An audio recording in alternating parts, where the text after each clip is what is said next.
Welcome back. Today, we're going to be talking about one of the most surprising modern shonen series out there, Fire Force. Fire Force is technically the first anime in the franchise, as it is the prequel to Soul Eater. In fact, Soul Eater wouldn't even exist if it wasn't for this entire story literally creating it, but we'll get into that a whole lot later. Now, before we get started, make sure to subscribe to this channel and don't forget to hit that bell icon so you never miss any updates. Now, without further ado, let's get it.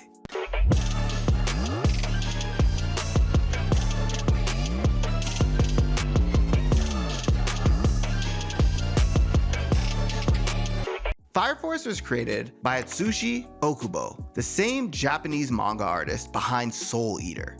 The manga was first published in Kodansha's weekly shonen magazine on September 23, 2015 and ran until February 22, 2022, ending with 34 volumes. The anime adaptation was produced by David Production, the studio also known for JoJo's Bizarre Adventure, and first aired in Japan on July 6, 2019 and ran until April 4, 2026, for a total of 73 episodes. Now, let's get into the story. Shinra Kusakabe begins his journey as the newest recruit of Special Fire Force Company 8, a young pyrokinetic with a terrifying reputation and a dream of becoming a hero. In this world, certain people develop fire-based powers, while ordinary humans can suddenly transform into infernals through a disaster known as spontaneous human combustion. Fire soldiers exist to put these infernals to rest and investigate the cause behind these transformations. On his way to Company 8's cathedral, Shinra hears an infernal attack at a train station and prepares to jump in, only for Company 8 to arrive first and handle it. He soon meets Akitaru Obi, Takehisa Hinawa, Maki, Iris, and the rest of the force. His first real mission shakes him badly when an infernal knocks him out, but after Obi encourages him, Shinra pushes through his fear, attacks with his ignition ability, destroys the infernal's core, and experiences the praise he has always wanted. Shinra's early days are filled with training, awkward introductions, and rivalry.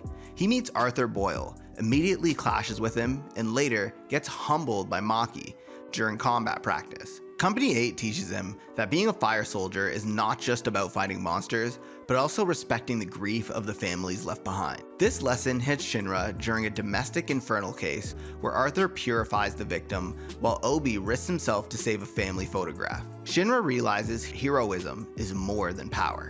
Later, at the Rookie Fire Soldier Games, Shinra meets Tamaki and confronts Captain Leonard Burns, the man connected to the fire that killed Shinra's family 12 years earlier. During the event, Shinra encounters the mysterious Joker, who knows about his past and reveals that Shinra's younger brother Sho is still alive. This completely changes Shinra's mission. Soon after, Company 8 learns the other Fire Force companies may be hiding secrets, and their investigation begins. The first major conflict comes with Special Fire Force Company 5.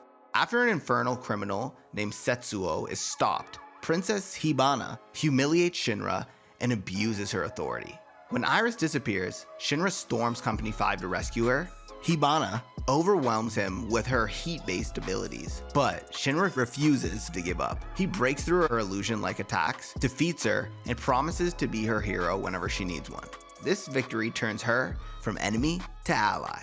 Company 8 then sends Shinra and Arthur to infiltrate Company 1, where Shinra again confronts Burns. In a training match, Burns easily defeats him, proving how far Shinra still has to go. But the real danger is Lieutenant Reika Hoshimiya, who has been creating artificial infernals and experimenting on children to find users with the Adola burst. The Adola burst is a rare sacred flame connected to Adola, a mysterious otherworldly realm tied to the source of fire, religion, and the apocalypse itself. People with this flame are known as pillars. They are extremely important to a being known as the Evangelist plan. Shinra discovers Reika attacking Tamaki and battles him in an abandoned warehouse. Reika reveals the Evangelist plan and confirms that Shinra has an Adola burst. The Evangelist is the mysterious godlike figure worshipped by the White Clad, a cult trying to gather all the pillars and trigger another world-ending disaster. Shinra eventually defeats Reika, but a White Clad sniper kills him to silence him. Shinra then realizes the Evangelist may be responsible for Sho's disappearance as well. As the search for the Evangelist grows, Shinra attends a captain's conference where officials discuss protecting him because of his Adola burst. Joker appears again and tells him Sho is with the Evangelist. Company 8 later travels to Asakusa and meets Captain Benimaru of Company 7. After a misunderstanding makes Benimaru attack Company 8, the truth emerges. The White Clad have infiltrated Asakusa. Shinra and Arthur fight their agents, and Shinra begins learning about Adola links, mysterious connections between people who have the Adola burst or have been exposed to Adola. Skipping ahead, Company 8 then tries to recruit Vulcan, a brilliant engineer who hates Hajime Industries and the Fire Force because of their past betrayals. Shinra quickly sees that Vulcan's dream of restoring animals and nature makes him perfect for Company 8, but Giovanni, a traitor working with the White Clad, attacks Vulcan's workshop. Shinra is captured, freed by Hibana, and returns to battle Giovanni. During the fight, Shinra finally sees Sho. Instead of a happy reunion, Sho attacks him with terrifying speed and nearly captures him. Shinra survives, but the encounter makes one thing clear: he needs to become faster. To prepare, Shinra and Arthur train under Benimaru. He learns to focus his flames using hand signs, especially the tiger sign, allowing him to move with explosive speed. This training becomes essential when Company 8 enters the Netherworld to confront the White Clad. There, Shinra finds Sho, and the brothers finally battle it out. Sho's ability makes him seem untouchable, but Shinra forms an Adola link and briefly receives divine protection, allowing him to move faster than light. Eventually, he reaches Sho emotionally by showing him their shared memories, but Hamea brainwashes Sho once again. Shinra is badly wounded and nearly dies, but thankfully Company 8 is able to save him. After recovering, Shinra learns from Burns that the demon infernal he saw during his childhood fire was actually his mother, transformed. This revelation shakes him deeply. He investigates Company 4 and meets Captain Agu, who has also experienced Adola. During this visit, the first pillar manipulates Shinra through an Adola burst. The pillars are the rare Adola burst users needed by the Evangelist to complete the Great Cataclysm. So, each one represents a major piece of the enemy's plan. The first pillar pushes Shinra to unleash his anger and abandon his hero dream. Shinra attacks his allies, but Arthur confronts him and reminds him who he really is. He breaks free, declares himself a hero once again, and learns that the fifth pillar will soon appear. The fifth pillar is Inka, a girl drawn to danger and destruction. Shinra tries to protect her from the White Clad, but Inka chooses to join them. Later, Shinra joins an expedition to the Chinese peninsula, where the team discovers a strange oasis, talking animals, a mysterious figure known as the Woman in Black, and a structure resembling Amaterasu. Amaterasu is the massive power plant at the center of Tokyo, but its true origins are tied to the previous Great Cataclysm, the ancient world-ending disaster that reshaped reality and created the world they now live in. When a demon infernal named Tempe threatens the oasis, Shinra receives a 1-second Adola race from the Woman in Black and uses lightspeed power to defeat him.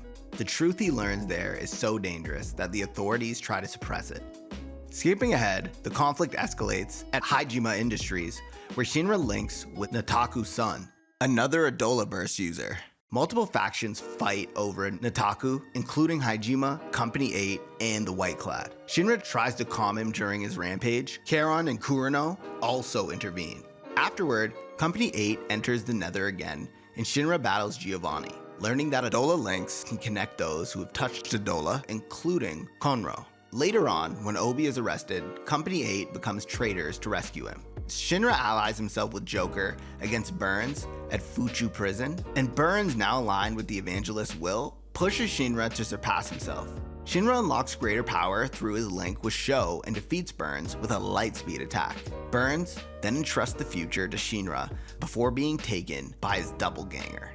Doppelgangers are alternate versions of people formed from public perception and Adola's influence. In other words, if enough people believe someone is a monster, savior, or legend, Adola can manifest that distorted image into reality. Company 8 then escapes, but Shinra is framed for Burns' murder. As the second cataclysm begins, stone pillars rise around the world. The cataclysm is the Evangelist's ultimate goal, a repeat of the ancient disaster that once merged Adola with reality and nearly destroyed the world. Shinra tries to reach Sho and his mother through Adola, but after seeing visions of the original world before the first cataclysm, he returns changed.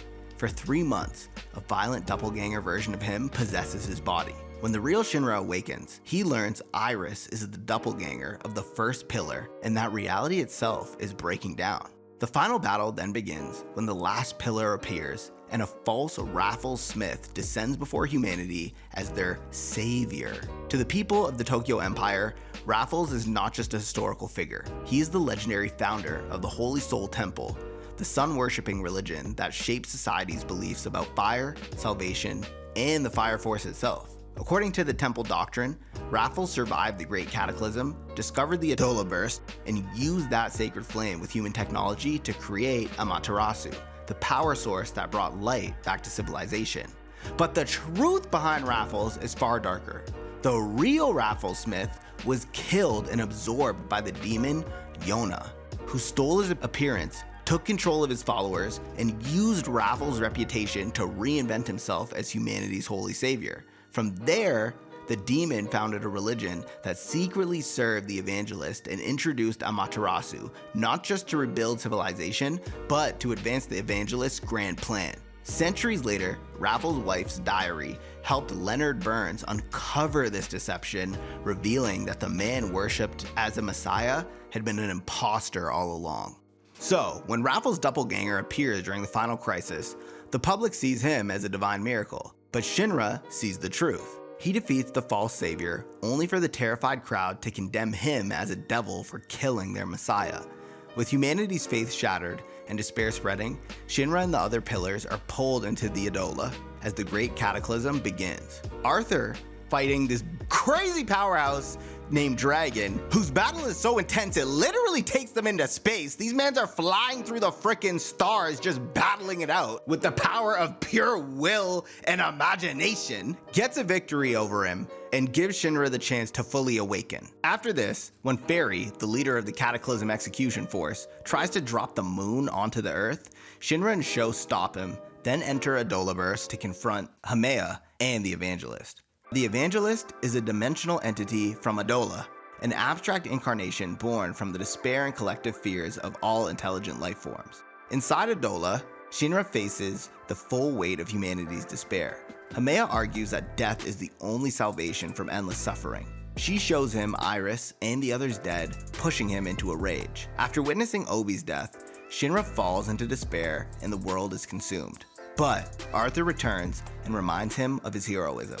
Shinra reunites with his mother, who is revealed as the Evangelist doppelganger, and Shinra, Sho, and their mom combine into Shinra Banshoman, a divine being who rejects despair and chooses life. In this form, he recreates the world, restores nature, revives humanity, and changes the meaning of life and death, destroying the physical form of mankind's despair. Hamea is finally freed from her burden of absorbing humanity's collective pain, fear, and despair through Adola that made her accept the Evangelist's goal of ending humanity through the cataclysm as a twisted form of salvation in the first place.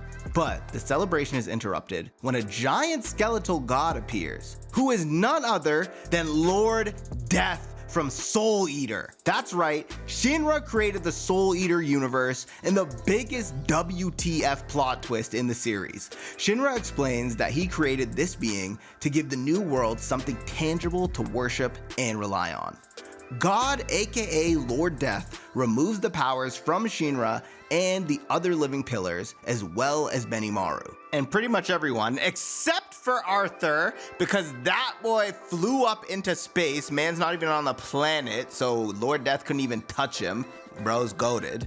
Deciding they are too dangerous for the new world. Iris realizes this means all pyrokinetic powers are gone, and the spontaneous human combustion has been erased. After this, Shinra gathers everyone and returns to Company 8's cathedral. Surrounded by his friends, he announces that the world is safe, remembering that joining the Fire Force gave him his first true smile in 12 years. Years later, the Fire Force is replaced by the World Heroes Force. Shinra becomes its supreme commander, still based at Company 8's old cathedral. Now older, with a child of his own entering the Fire Force, Shinra looks toward the future with hope. His final message is simple: life should be enjoyed fully, because living without regret lets the soul burn bright. And that's the end of Fire Force. Yo, this was insanity that this is what led to the creation of the Soul Eater world. Like, Soul Eater is one of my favorite animes. I've loved that series for many, many years. And the fact that when Fire Force first came out, I was feeling the anime, but as time went on and it started to become a rumor, I even forget at the time, because honestly, Fire Force, this anime has been out for like 7 years now, which is crazy. It took them so long to just get through these damn 73 episodes. But when it was made apparent that this was gonna lead into Soul Eater, I was like, bro, what the hell are we talking about? And to see it all unfold like this, it was just a beautiful payoff. And I hope that based on the epilogue that they dropped and that we finally got to see Lord Death, that we actually get a Soul Eater remake, because that would be just prime with today's technology and advanced animation. But with that being said, let me know how you like the ending of Fire Force. If you feel like supporting the channel, then please hit that join button. It helps out every bit. And hit the subscribe button so you never miss another video. Until next time, doses.